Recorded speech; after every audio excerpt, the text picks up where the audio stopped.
Hello, my dear students. Myself Vikas Chandra Sahu from Government ITI Cuttack. Now I am working as a ATO in electrician trade. Today I will take a class on about DC generator. In this lecture, we will discuss about general concept of a rotating electrical machine, principle of a generator, Faraday's law, parts of a DC generator, types of a DC generator, lastly, not the least, application of a DC generator.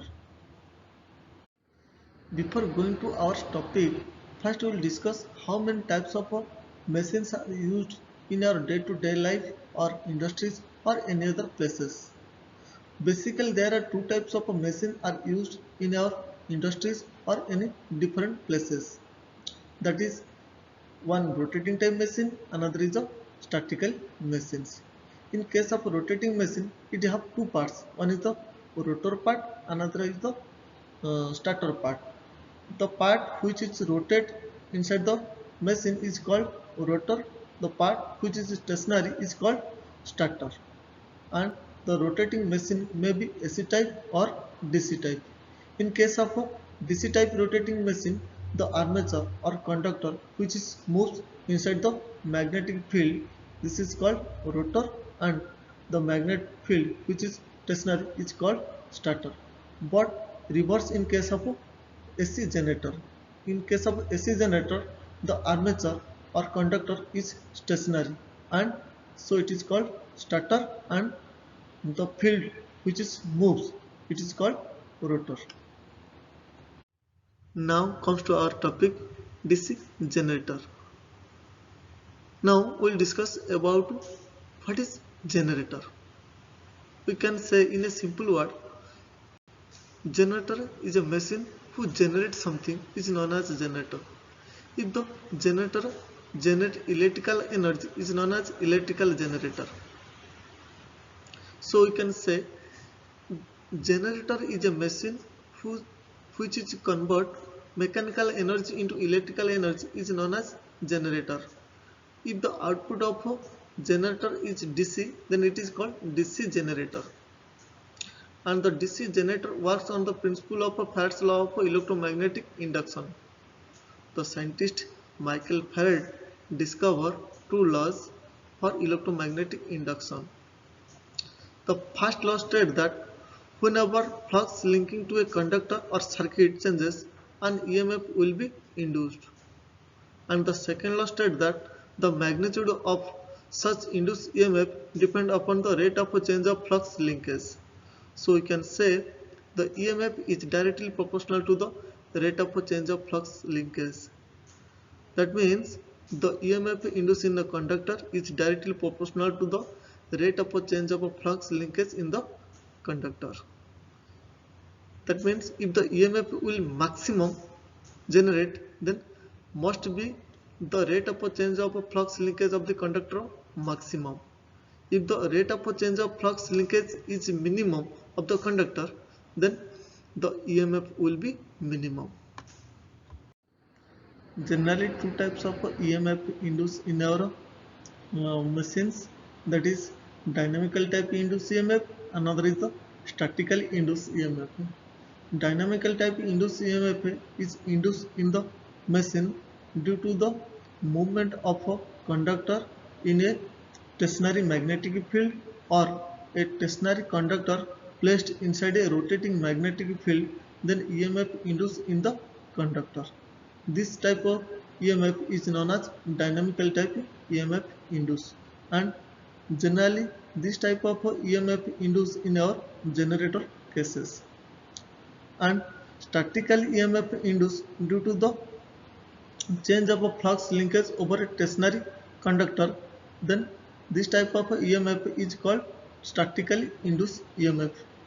And the statical EMF induced generally generate in our transformer cases, and we can calculate the generated EMF in our generator by applying the formula E is equal to BLB sin theta, whereas E means EMF generated in our generator and B means maximum flux density in Tesla, L means the length of the conductor in meter, B means relative velocity between conductor and stator magnetic field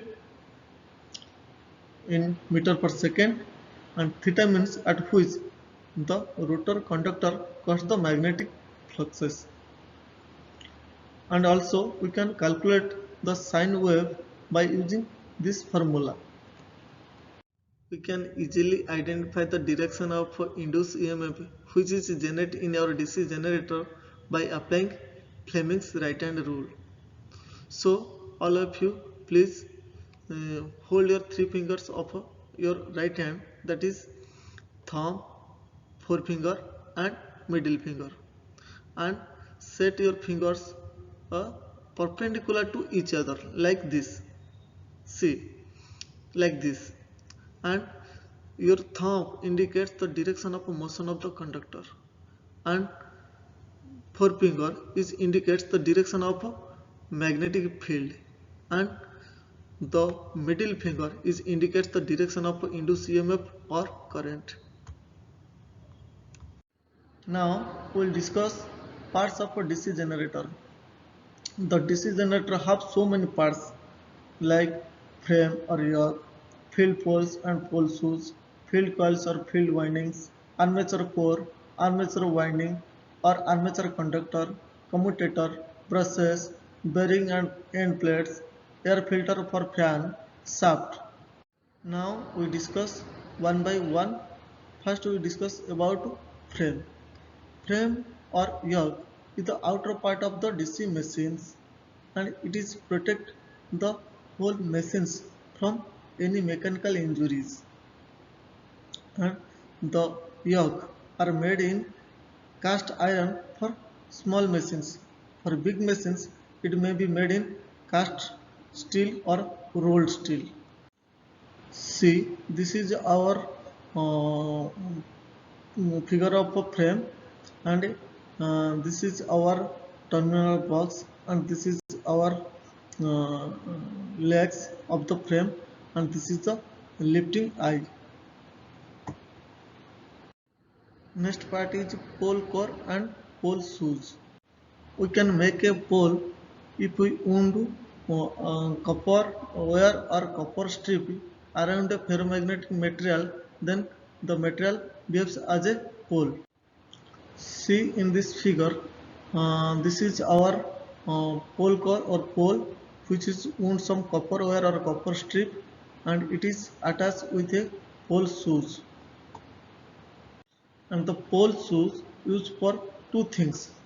One is the to support the pole core, another is the to spread the magnetic flux inside the air gap uniformly, and also to reduce the reluctance due to the large cross-sectional area, and it is attached with the pole shoe. So in the figure, this is our pole shoe which is attached with the pole core, and due to the large cross-sectional area it will reduce the reluctance of the machines.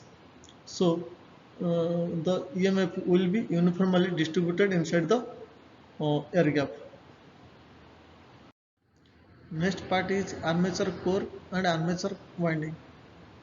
See in this figure, this is our armature core. The armature core houses the armature conductor and rotate in the magnetic field so as to make conductor to cut the magnetic flux, so that the EMF will be induced in the conductor.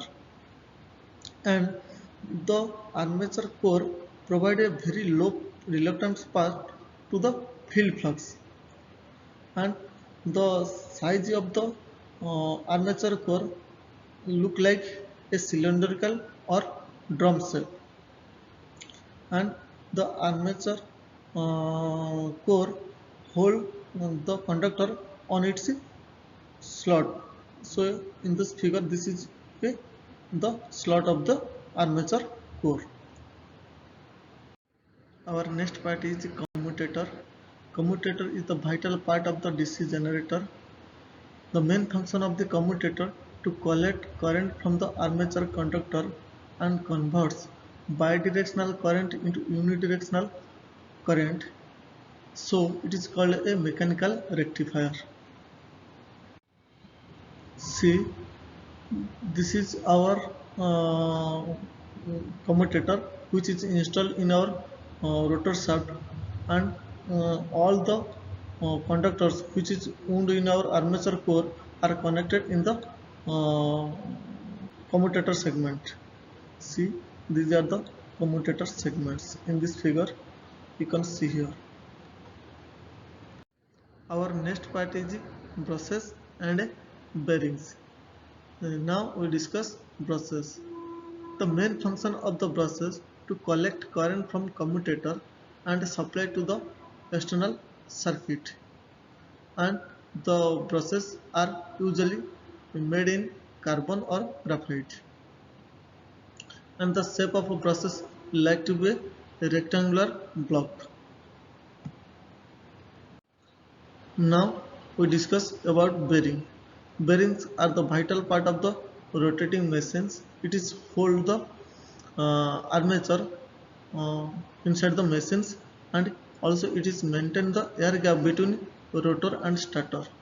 And different type of bearings are available in the markets. See, this is the one type of a bearing which is used in the DC machines. Due to the lack of a time, we will discuss the types of a generator and application of a DC generator in the next section. Thank you.